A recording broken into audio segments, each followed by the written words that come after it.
question. So this is power for the gate, right? For the electric fence. Yeah, this that's where the energizer. And then the meter's right there, right at that pole. Right. Yeah, there's 220 and there's 110 there, already panned out too. So.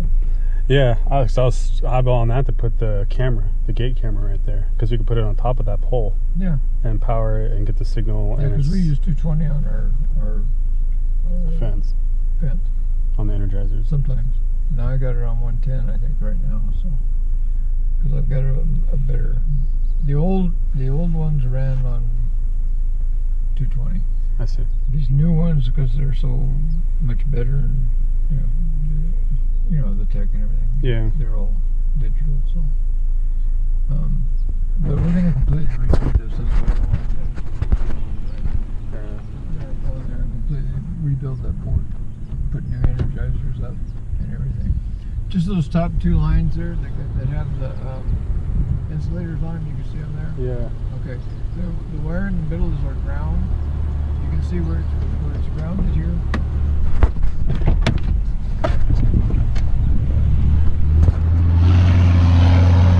Grounding with these fences is probably the most important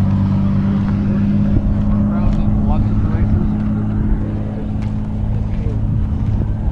We'll have to take several weeks when we decide to detail this for the handbook. These are the two lines that we're operating right now. I've got them coming through the system here. Yeah. This is where we're grounding along in here. You can see our ground. We're grounding right here. You can see how all our grounds are hooked together. That's why we've got these little buggers in between to keep them separated. Yeah, keep them separated, because you got ground. See, we're separating right here, and we're going ground to ground, and hot, ground to ground. You see?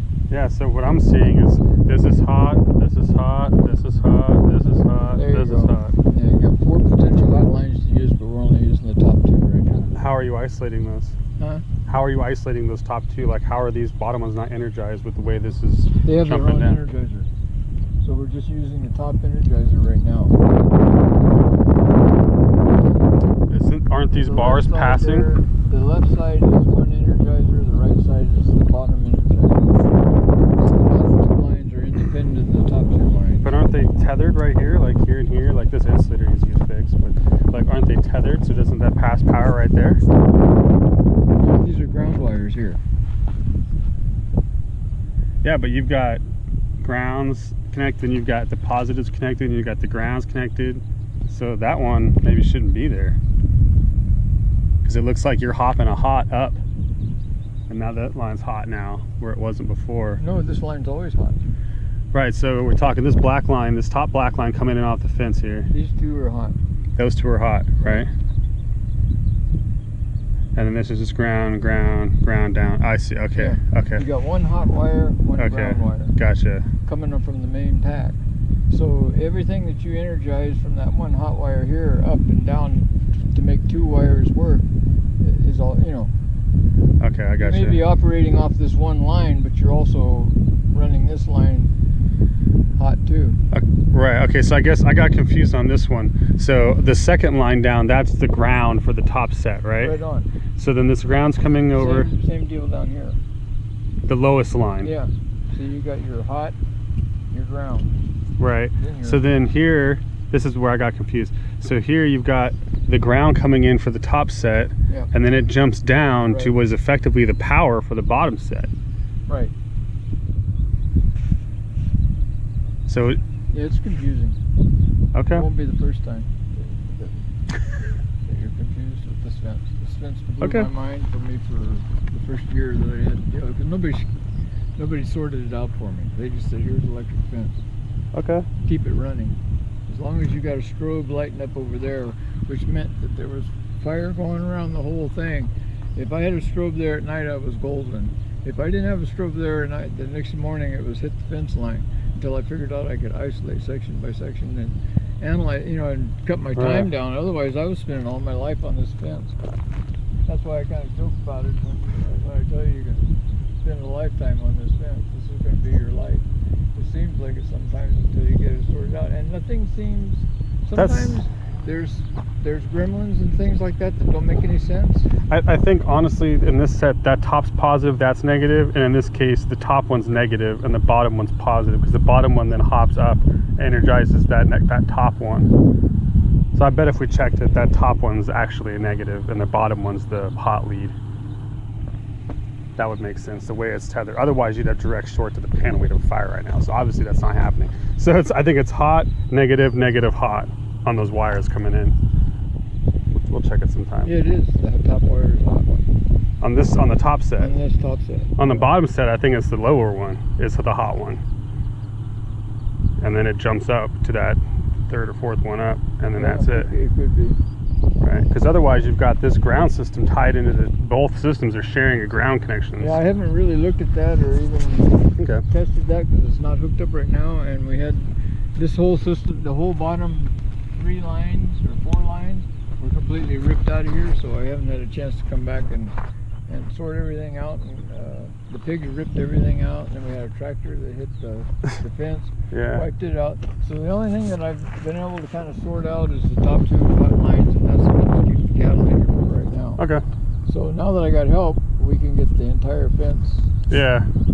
I'm just trying to understand the system. I could get a voltmeter on it and figure that out too, but I was just trying to eyeball what am I looking at here, right? So. Let me get my little gadget. Well, we're not going to be able to tell anything.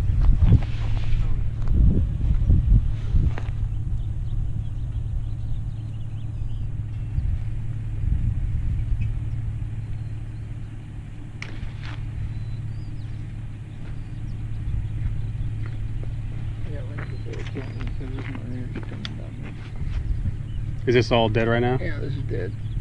Oh, this is dead. Alright, this is all dead. The only thing that's live is this section. Okay. We'll go up there.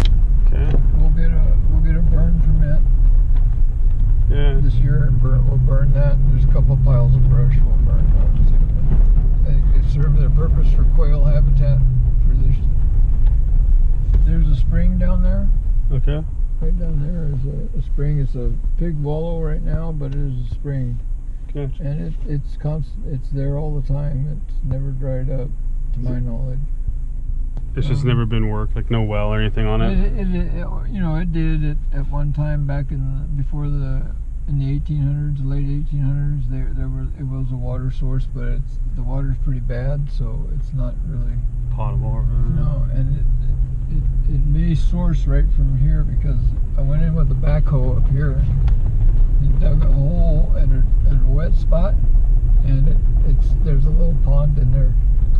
See, he actually made a road to it. He didn't need to, but he did. Might have been his blowout area or whatever. Yeah, so right over there on the other side of that coyote brush is a little hole, and that may be the source of this water.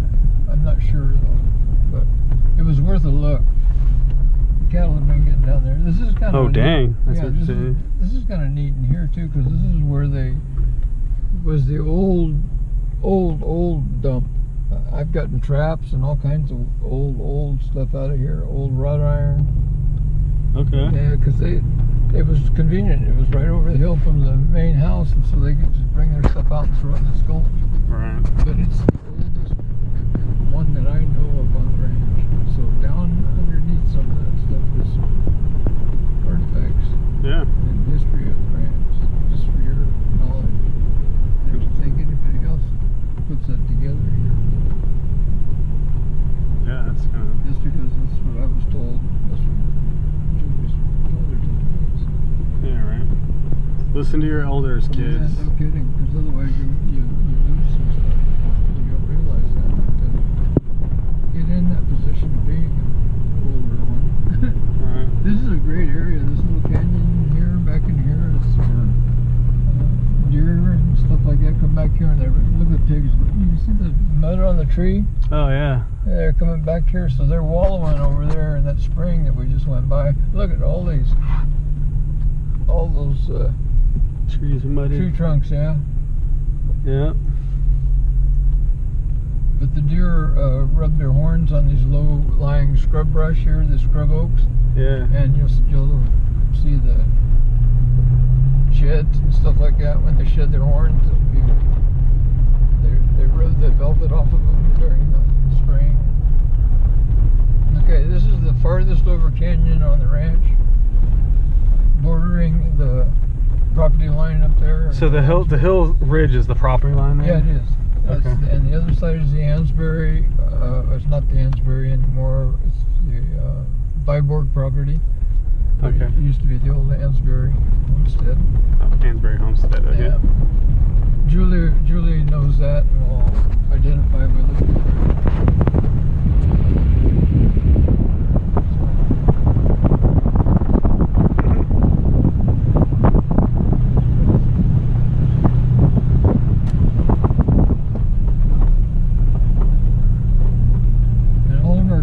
We've tried to make the fence easily accessible because we do have to work on it. Yeah. All these little canyons make it a lot easier to get to some of the points. Then the harder to access ones will four-wheel drive and everything. The ridge isn't too bad. It's pretty nice. We'll go up there once we start doing a real detailed map deal, but it's mostly shale and stuff, so it doesn't grow over too much. The bad thing about it is the post rot that goes over to the other canyon. We'll go over there in a minute when we get that up here. The middle canyon.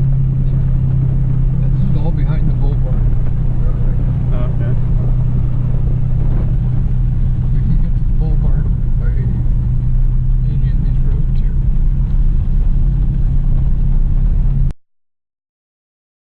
We got the electric here, and then you've got another barbed wire. We got a little buffer in between, but it's not all. It kind of comes and goes. I don't know why they did it this way, but let's go over and check this to see what if we got any. Trees coming down the hill. I was thinking about this last night. I've been wanting to redo that panel up there for such a long time, but I haven't had anybody out here that has kind of an understanding of that, or anybody to help me to do it. But it needs it badly, so I've got the new energizers Putting them in. and wiring in a sensible way, so it's not so darn confusing. Yeah. It's where you can walk up and okay, okay, fine. Instead of walking up and going, what did they do here? Everything's a little We've bit. got nothing. Nothing on the top. We got something on the bottom. Yep, we got 3 point. Yeah. Half. Yeah, that's good. We're getting a good pulse through there. Good. Definitely will. Yeah, you don't want to grab it. No, I'm good. Not that one. No. Unless you want. Should I put that lower? The second one down? No, there's nothing because there's no. That's the brake. Huh? That's the brake?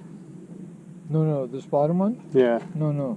These are the two hot ones. Never live that bottom one. Well, Gotcha. the bottom two ones aren't hooked up to an energizer right now. They're just the front gate just mirrors this. Gotcha. Out here, it's just because that one's going that way. When you get up here, you almost become directionally challenged in which way your flow is going. You know. That's helpful. Do you know what I mean? Yeah. Yeah. So the top one is totally dead then. It's totally dead. That means we've got something.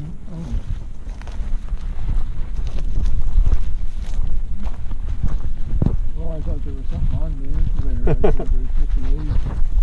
But an insulator is slipped down. Up here. We're going to have to go up on top to find that problem. This isn't too bad on a quad. Yeah, you just have to run it and then hope you don't hit the fence. And right there is a couple places where you will go over. I've seen it happen. We just want to hike it up real quick. I can just run up there and take a look. See if anything's obvious. Do you want me to run up right now and just look? Or do you want to come back and hit this later? You feel like a mountain goat? You want to go up that puppy right now? I mean... Go on up there as far as you feel like you're comfortable going.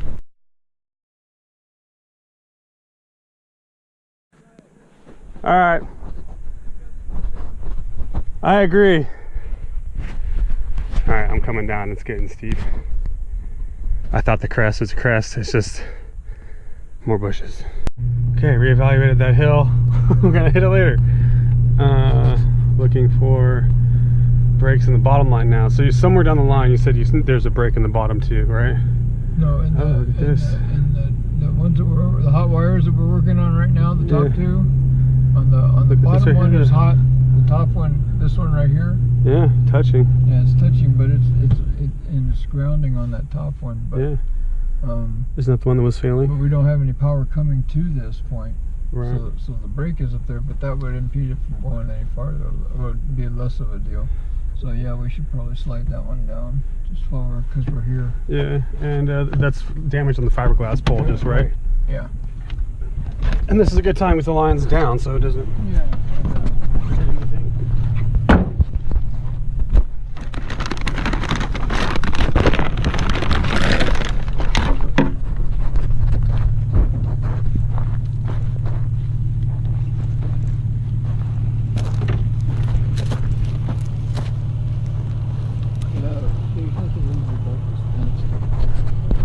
Sometimes these things will splinter like here, and then we'll see.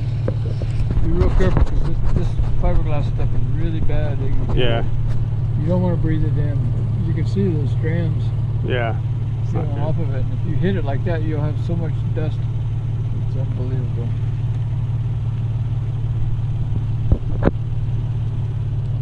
I was kind of doing like this. Yeah, but it's got to pop down. And it won't go over these things because it's tight. Can you just like put the thing in there and prime like that? Jim was just like, "You feeling goatish? Leap." And I was like, "Oh, I'll take that hill on, sure." Yeah. I didn't even get past the ruts. That's the best. Look at how much more hill there was. That's the absolute best experience a person can have that's going to be working on this. Fuck that hill. Yeah. But apparently there's a road that goes. I was serious, dude, about lowering myself down on rope. On rope. At least so I know I could get back up. Belay on. Yeah. You know, going down when to bed you slip down, but coming back up was a bear. Okay. I first came out here and I took readings at different areas to see if there was consistency throughout the system or if it varied. Mm-hmm. And there is no consistency to it. None. You could vary your intensity, you know, a point or two just because there's a twig or a branch ground, you know, on the deal. Yeah. Or you got a cracked insulator and it's not completely grounding out. It's still getting plenty to do the job. So I wanted to establish a bench, you know, mark on how much power, you know. So if somebody asked me, well, how much is this, you know, and get, but there's no way you can.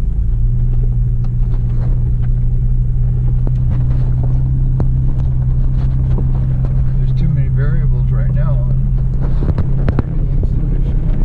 You got those binoculars? Huh? Got those binoculars? Yeah, your eyes are better than mine, so you have a better chance of looking. I looked up there from the bottom, but you saw as far as you could see up there. Yeah, you're not getting much. Okay, so The Reed's gate's right down at the bottom down there. His front gate. right Over there. down there, yeah. So it's to the right of the road. Yeah, see where the one coming down at an angle to the right? Yeah. That's our fence line right there. That's the fence line road that goes up and that over the green hill. road on the left is Reed's road going up to his tent cabin. And that snakes around or whatever. And there's 3 canyons down here on this side that we'll get into in a minute. Okay. We're going to find out how far we have power in this line. So we already know that we got one line that needs to be either put back together again or found out where it's grounded. The second line. Right, the top line. Nothing coming at the bottom of the hill. So, but that's pretty easy to find because that's a short section. Yeah. You just go up to the top where I showed you that gate was up on top. Yeah. It's got to be in between there and there. Alright. That's it. It's time consuming, but it's not as time consuming as if you went to the back gate like they used to do and saw if they had anything and then start backtracking from there. You know, this way at least you can kind of isolate fairly rapidly. Yeah. We're not doing the whole property to fix this. We're doing the whole property for other reasons, but not to fix this. Yeah. Yeah. Interesting. So we got water up there.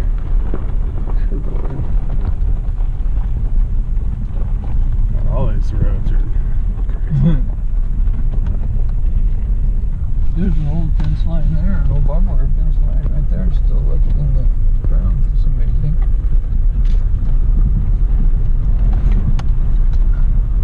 Yeah, this is real sketchy over here when it gets wet.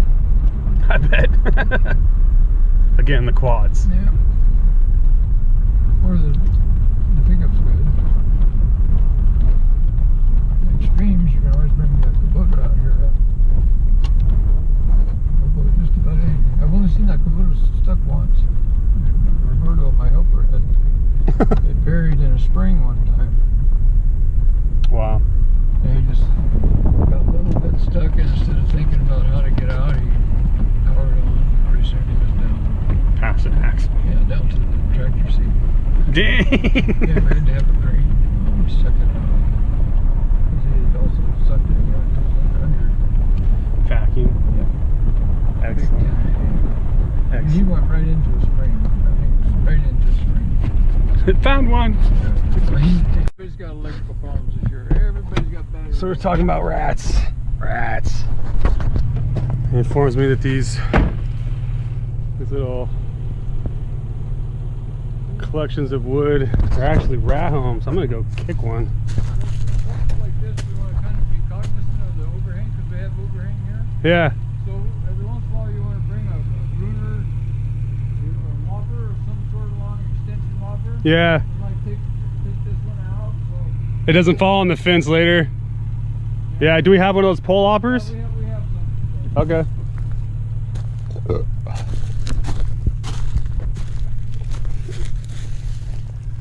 There's a place out back that we drive by really close access to the road that's got probably 20 of these built up ones from the ground, and then it's got about half a dozen of them sitting in the lower branches of the trees. Wow. I've never seen anything like it, and I was completely miffed up until a couple of years ago, and a guy told me they were wood rats. Wood rats. And I said, no. And I'd never seen one, and then I finally actually saw one. They're big. They're big. They take on a town cat would have problems. Man. A city cat would have problems. That's bobcat food right there. That is. And I'm thinking that has something to do with the cat population. While we're getting cats again. Yeah, not only the rats, but the Ground squirrel. ground squirrels.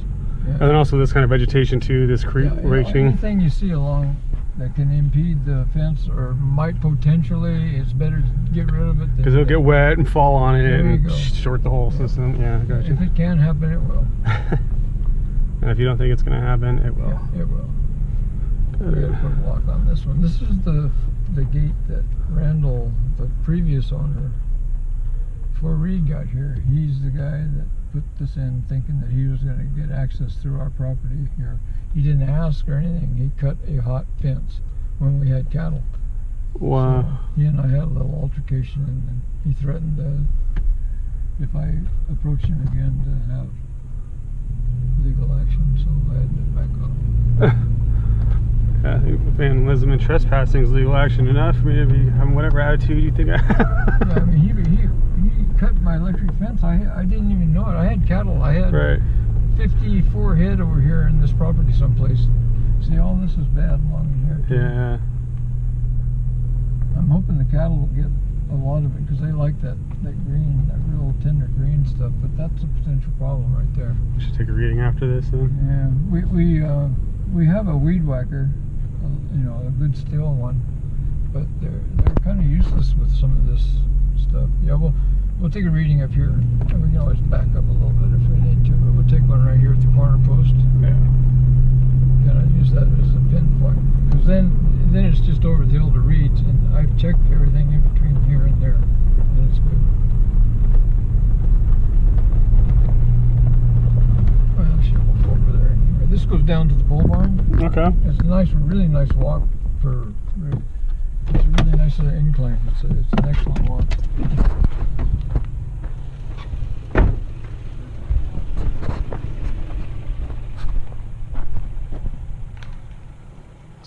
Still nothing on the top. I'm not really expecting anything. 2.4. Yep. Yeah, that's what I had the other day. To kind of get just comfortable with the lay of the land, let alone all the aspects that, you know, go into. Well, it's miles of fence. Yeah. Right? And then there's technical aspects to that. Then they're got to beat back wildlife and nature, like this whole fence line here. Yeah. See, now we got new posts in this area, which is very, very good. This right here, down. Yeah, and look at that, down, laying across it, off the insulator, off this post right here. It's fully off. Yeah, there's the animal. You need a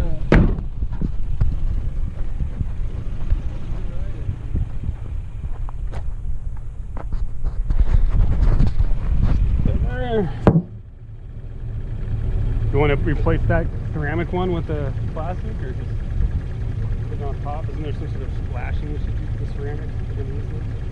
Keep the line on. Well, that's the top line. That's the energy for the top line.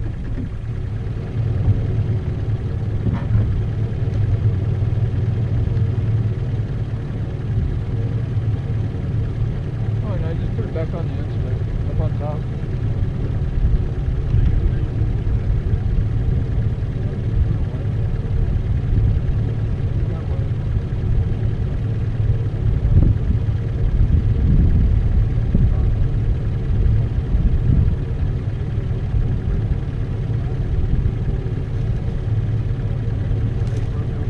Well, yeah. I mean, when you're out here doing stuff like that, you take a notation of that and add that onto your list of things to do. Because that's definitely old school. I mean, we still use those, and I still got a couple boxes of them, but and sometimes they're better to use when you got tight incline turns and things. It's easier on the wire, put it through the steel. But, Oh, you think you got to dive down? oh yeah. Overall, What floats? so, yeah, so we have to come in and take that down again so our fence doesn't end up getting Underwater? completely covered with sedimentation. And I hate digging holes, but out of the mud and stuff, just to get clearance, wires and stuff. So whose barbed wire is that then? That's ours. It goes down. Oh, it goes that way? Yeah. That's theirs. Yeah, this is all there. Our property line is about 3 feet that way from the electric fence. So right where the barbed wire is, basically. Yeah, right where this old fence is falling apart. And this is all pretty new in here, so this is... But see how much nicer with the roads graded it is to access these areas of the fence. It's almost impossible. Yeah. Impassable is the word I would use. Impassable. It's both. It's impossibly impassable. It just takes you forever to do anything. It's a chore. And you know, I wish they would have taken like insulators off when they were replacing them instead of leaving them on the line. They don't hurt anything, but you know, Right. it's just as easy to take them off and throw them in the truck. Yeah. Recycle them as it is to leave them and let them get wet. Be a snag point for a branch or something. Whoa, these are... Boy, these best really starting to deteriorate bad. Yeah, these ones in the direct sun all day, every day. Yeah. That used to be Mike's spot up there. That's the only reason that road's up there, is because I think I told you that. Like when to put a reading room or something up there. No, that was where the water towers are. That was where Mike would go up and medicate and relax and meditate. Nice. Especially when you come back from the accountants in Salinas. lots of meditation. Yeah. Yeah, these look pretty good going down here. We should have power down at the bottom of the hill here on that one line. So your main start tomorrow when you get going with this is going to be to go and up top and I'll go with you and we'll go but you can start there and just plan on working your way out here, replacing stuff until we get power all the way on both those lines, all the way to the back gate, and then we'll shoot it around to the front and see. You know, we could also run the line, we can reverse it on the bottom too. And see where the break is on the other side? Yeah, there's a lot of things you can do. Okay. You know, we could also run the top two lines. We could run half the ranch going this way and half the ranch going that way. We just stop it right where at the switch, you know. Just by switching one off and switching the other one. Yeah, pigs. Yeah, you find a lot of that here. But I've got another short out, pole pulled up on that top line. Yeah. So windmill's rolling but not pumping. So the well's dry or non-functional gearing? The level's either gone down, and I've never run a tape down there and see what our height is on the water, but I think the leathers in the pump itself need to be replaced because they wear out every couple of years or so. And I just $2 a head by going solar. $2 a head by going solar. Oh yeah, they got sun all day, every day. Yep. And the solar pumps now, when I first started looking at them, I was working the shade. Walk back there. Yeah. But when I first started looking into solars about, I don't know, over 10 years ago, they were so expensive and the reliability wasn't that great. Now they've got the ones you stick right down into the well, and they'll last forever. They're stainless and everything else. So. Yeah. And they got new plastics and stuff too.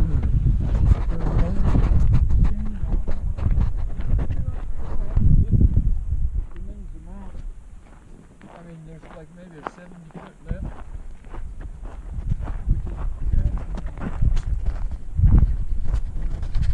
You're always 70 feet down before you hit water. That's not too bad. Yeah, most are like 100, 150. Difficult, and because my bones are so thin, I put so much force pulling down that I popped my ribs, broke them. Wow. Yeah. So I don't do that anymore. Don't do that anymore.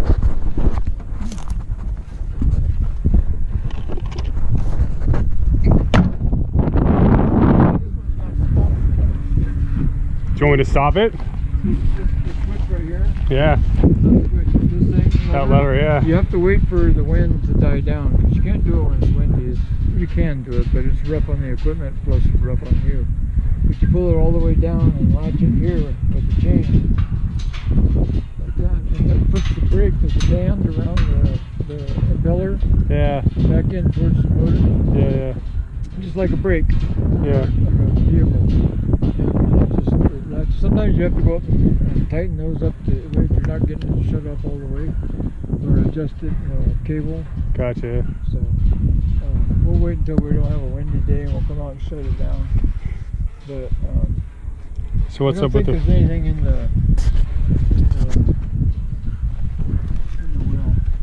Going through where here? Just with the latches.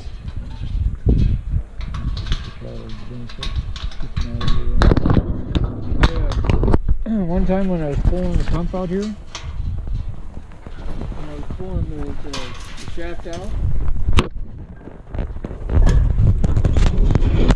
I lost the pump, and it went to the bottom of the well, and I had to push it out of there. So now every time I rebuild it or something like that, I put a safety line on it, so if it ever happens again, or if something wrong in the link, it's like a strip and it's on the last thread, and pulling it out, you end up threading it. Yeah. This way you can retrieve it with minimal amount of trying to fish one of those cylinders, they're not only heavy, but trying to fish them up. Look in the well and see what's happening. Yeah. Yep, heading up. You should be hearing the water coming out of there right now. It is bone dry in here. See, it hasn't had any water in a while.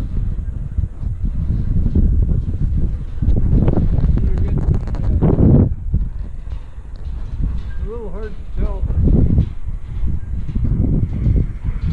from this because the shaft is going up and down. It is possible that the shaft came bent somewhere along the line, inside the pump, inside the well. Yeah. That would be the best case scenario, but it isn't that. Would you hear more clanging? We'd hear a little more clanging of the fiberglass rods that are down in there. Yeah. Yeah, we'd hear a little more clanging and you'd feel the vibration.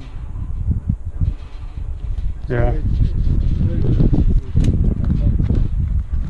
The leathers.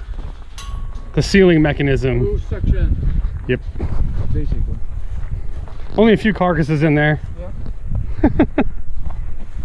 Well, it's definitely moving. It's going fast enough. It's going good. It needs to be oil or grease, I can tell that. It doesn't go climbing up to the top up there and opening up the reservoir and filling it full of grease. I don't do that anymore either. My wife would actually shoot me if I did that again. Okay. The last one I climbed was the one at the back gate. How'd that go? It went fine as far as I was concerned, but Julie and Valerie didn't think it was such a good idea, so I was banned by both of them. Oh, CEO and the wife EO. And the wife EO.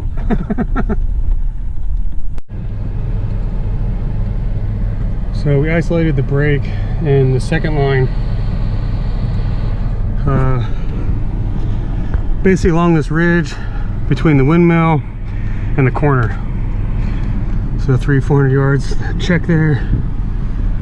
The first top line brake is over on the hill just above the vineyard. So we now have 2 brakes on this side. So next step I think is going to be looking for more, reversing the current, and seeing if there's brakes on the other side, and trying to treat those as we find them.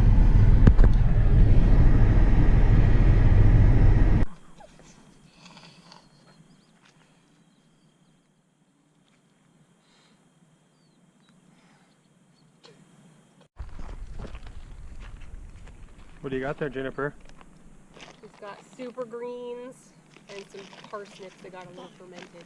Oh, all right. Where are we gonna go?